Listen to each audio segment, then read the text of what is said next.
Hello everyone, welcome to the session of logical reasoning. So today we are discussing paper 1 in which logical reasoning is being asked. आप मुझे follow कर सकते हैं Unacademy पर follow करने के लिए unacademy.com/@jainamita. This is my Telegram channel t.me/jainamita. मेरा ईमेल एड्रेस है itnamita@gmail.com. यूट्यूब चैनल पे you can like share and subscribe my channel and this is my Facebook page for the latest updates and the notifications. तो चलिए start करते हैं first question के साथ में. The first question is 4 pipes can fill a reservoir in 15, 20, 30 and 60 hours. The first one was opened at 6 am, second at 7 am, third at 8 am and fourth at 9 am. तो जो reservoir होगा वो कब filled up होगा. तो हमने यहाँ पे ये बोला है कि 4 पाइप्स हैं जो फिल करते हैं एक रिजर्वॉयर को 15 आवर्स, 20 आवर्स, 30 आवर्स और 60 आवर्स में. जो फर्स्ट पाइप था वो ओपन हुआ था 6 AM पे, सेकंड ओपन हुआ उसके 1 घंटे बाद 7 AM पे, थर्ड ओपन हुआ 8 AM पे और जो फोर्थ ओपन हुआ वो हुआ 9 AM पे. तो हमें ये देखना है कि जो रिजर्वॉयर है वो कब फिलअप हुआ. तो ऐसे क्वेश्चंस करने के लिए let's see what we have to do.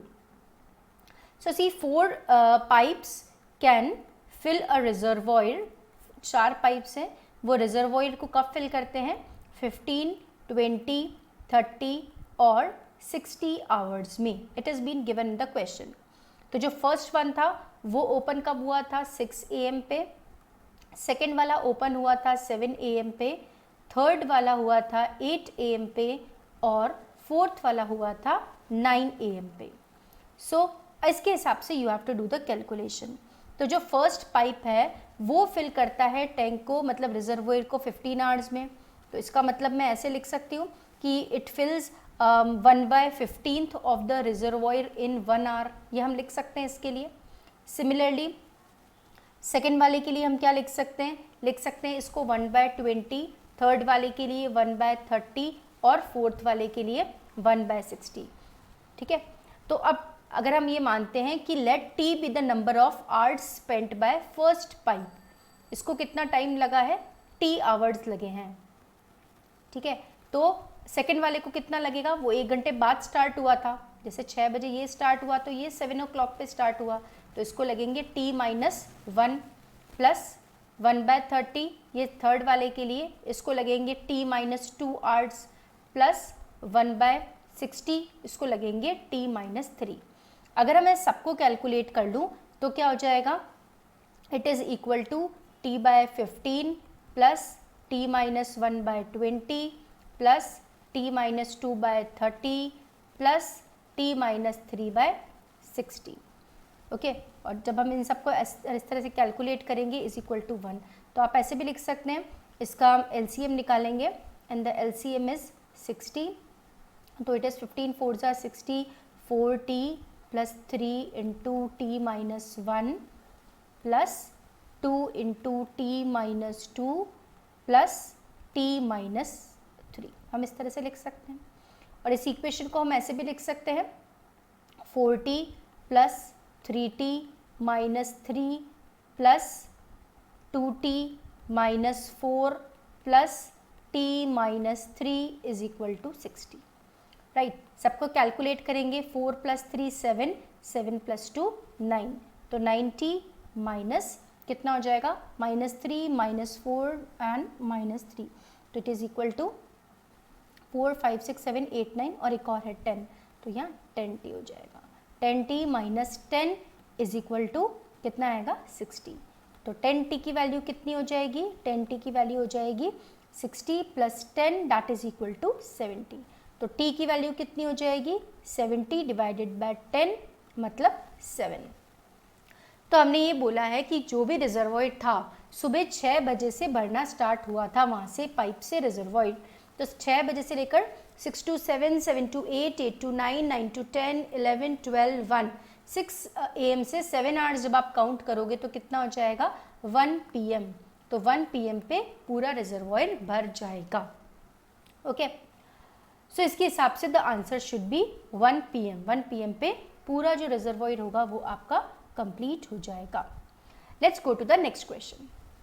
The next question is a very simple question, the sum of two numbers is 48। तो मैंने माना sum of two number, let x be one number और दूसरा number है y। तो अगर मैंने ये बोला है कि x और y का सम है 48 और फिर ये बताया कि दोनों का डिफरेंस है 24, ठीक है, तो नंबर कौन कौन से हैं? तो देखिए कितना इजी क्वेश्चन है, x और x तो हो जाएगा 2x, y और y कैंसिल हो जाएंगे, इज इक्वल टू आ जाएगा 72। अगर मैं इसको सॉल्व करूँ तो x की वैल्यू कितनी हो जाएगी, 72 divided by 2 is equal to 36। तो एक 36 तो आ गया। अब 36 को आप इस x प्लस वाई वाली इक्वेशन में पुट कर दीजिए, तो 36 plus y is equal to 48। तो y की वैल्यू क्या हो जाएगी, 48 माइनस 36 इज इक्वल टू 12। तो हमारे पास दो वैल्यूज़ आई हैं, एक आई है 36 और एक आई है 12। तो एक आई है 36 और एक आई है 12। तो इसका जो करेक्ट आंसर है वो हो जाएगा 36 और 12। This is the correct answer. Okay, let's go to the next question. The next question is price of the oil is increased by 25%. If the expenditure is not allowed to increase, the ratio between reduction in the consumption and original consumption कितना होगा? कहने का मतलब ये है कि पहले जो प्राइस थी और अब जो प्राइस है ऑयल की, उसमें 25% इंक्रीज हो गया। पर हमने ये बोला कि सपोज अगर मैंने ये बोला कि मैं एक मंथ में 500 रुपीज़ का पेट्रोल भराती थी, ठीक है, और अब मैं अभी भी मैं बोल रही हूँ कि मैं 500 रुपीज़ का ही पेट्रोल भराऊंगी, भले ही 25% प्राइस इंक्रीज हो गई तो मुझे कहीं ना कहीं अपना कंजम्पशन क्या करना पड़ेगा, कम करना पड़ेगा। तो यही पूछा है क्वेश्चन के अंदर कि आपको कितना कम करना पड़ेगा, रेशियो क्या होगा कंजम्पशन को कम करने में और जो ओरिजिनल कंजम्पशन था उसके अंदर। तो चलिए इस क्वेश्चन को सॉल्व करके देखते हैं कि इसका क्या, हम इस क्वेश्चन को कैसे सॉल्व करेंगे।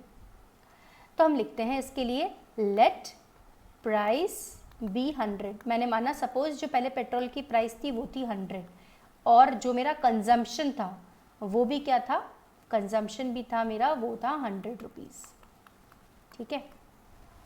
तो इस तरह से तो अगर मैं टोटल कॉस्ट निकालूं तो टोटल कॉस्ट कितनी हो जाएगी, टोटल तो दोनों को मल्टीप्लाई करेंगे तो it is 100 cross 100 is equal to this much will be the cost. अब देखो प्राइस कितनी बढ़ी है, 25% बढ़ी है। पहले की प्राइस कितनी थी, 100 रुपीज़ थी और अब प्राइस कितनी बढ़ी है, 25% बढ़ी है। तो हमने बोला जो इंक्रीज्ड प्राइस होगी वो कितनी हो जाएगी, 125 रुपीज़ हो जाएगी। पहले 100 था, 25% बढ़ा तो 125 हो जाएगा। Then consumption will be what, then consumption in 10,000।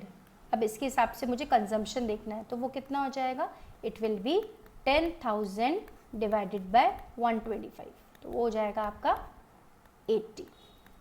तो हमने बोला हमको कितना रिडक्शन करना पड़ेगा, क्वेश्चन में यही पूछा है कि आपको कितना रिडक्शन करना है।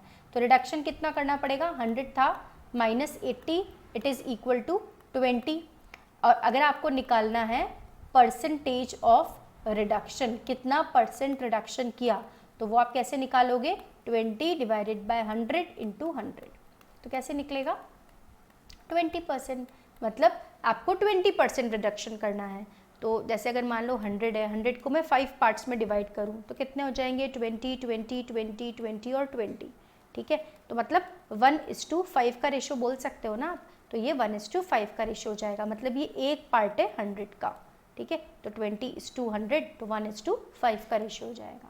So like this you can find it out. तो यहाँ पे ऐसे क्वेश्चंस में आपको क्या करना होता है, आपको कंसिडर करना होता है कि प्राइस इतनी है और कंजम्पशन इतना है, तो आप कैसे सॉल्व करोगे। So you have to assume several things. तो इसका जो आंसर है that is 1:5। Let's go to the next question. The next question is the sum of the ages of 2 person A and B is 50। दो लोगों की as है वो है 50 ईयर्स। 5 साल पहले रेशो था जो उनकी एजेस का वो था 5/3, तो प्रेजेंट एज कितनी होगी, ठीक है। ये हमारा क्वेश्चन है। तो देखते हैं इस क्वेश्चन को हम कैसे करेंगे। तो मैं ऐसे मान लूँ कि let present age of A be X और B बी Y, मैंने ये माना। तो क्या लिखा है, कि दोनों की कंबाइन में जो एज थी वो कितनी थी, वो थी 50 ईयर्स। तो x plus y is equal to 50, इसको मैंने माना इक्वेशन नंबर 1। और मेरी सेकेंड कंडीशन क्या थी कि 5 साल पहले, तो x minus 5 divided by y minus 5, उनका रेशियो कितना था 5/3। ठीक है, तो अगर हम इसको सॉल्व करेंगे तो कैसे करेंगे, 3x minus 15 is equal to 5y minus 25। तो कैसे हो जाएगा ये, 3x minus 5y is equal to minus 25 plus 15। तो कितना आ जाएगा, 3x minus 5y is equal to minus 10। ये हो जाएगी हमारी इक्वेशन नंबर 2। अब क्या करना है मुझे, अब देखो सॉल्व करने के लिए ये y और x तो सब डिफरेंट आ रहे हैं। एक काम करते हैं, इस इक्वेशन को मल्टीप्लाई कर देते हैं 5 से। तो जब आपने मल्टीप्लाई किया तो क्या हो जाएगा, 5x plus 5y is equal to 250 हो जाएगा। चलो माइनस कर लेते हैं, ये तो गया, और ये कितना हो जाएगा, 8x इज इक्वल टू 240। मतलब x की वैल्यू कितनी हो जाएगी, 240 डिवाइडेड बाय 8। तो 8 3 ज़ा 24 और 0 हो जाएगी। अब हमको क्या करना है, x की वैल्यू तो निकल गई है, x की वैल्यू 30 है। इसको सब्सटीट्यूट कर देंगे इक्वेशन नंबर 1 में। Substitute the value in equation 1। तो वैल्यू कितनी हो जाएगी, x plus y is equal to 50, तो 30 plus y is equal to 50। तो y की वैल्यू कितनी हो जाएगी, 50 माइनस 30 इज इक्वल टू 20। तो देखो हमारे पास दो आंसर आ रहे हैं, यहाँ पे आ गई है हमारे पास y की वैल्यू और यहाँ पे आ गई थी हमारे पास में x की वैल्यू। तो यही पूछा था कि x और y की वैल्यू कितनी होगी। ठीक है, तो देखते हैं, the sum of the ages of 2 person is this, 5 years ago this, and present age कितनी होगी, सो 30 एंड 20 is the correct answer for this. तो इसी तरह के क्वेश्चंस आपको पूछे जाते हैं नेट एग्जामिनेशंस के अंदर। कि जितने भी हमने अभी क्वेश्चंस किए हैं वो सारे क्वेश्चंस आए हुए हैं नेट एग्जाम्स में। तो definitely this is the best criteria to go through this. जितने आप क्वेश्चंस करेंगे उतने ही आपको क्वेश्चंस एग्जाम में अच्छे से होंगे। So thanks a lot and thanks for being with me. इसी तरह के मेरे वीडियोस और आते रहेंगे, तो प्लीज़ बने रहिए मेरे साथ and like share and subscribe my channel. Thank you.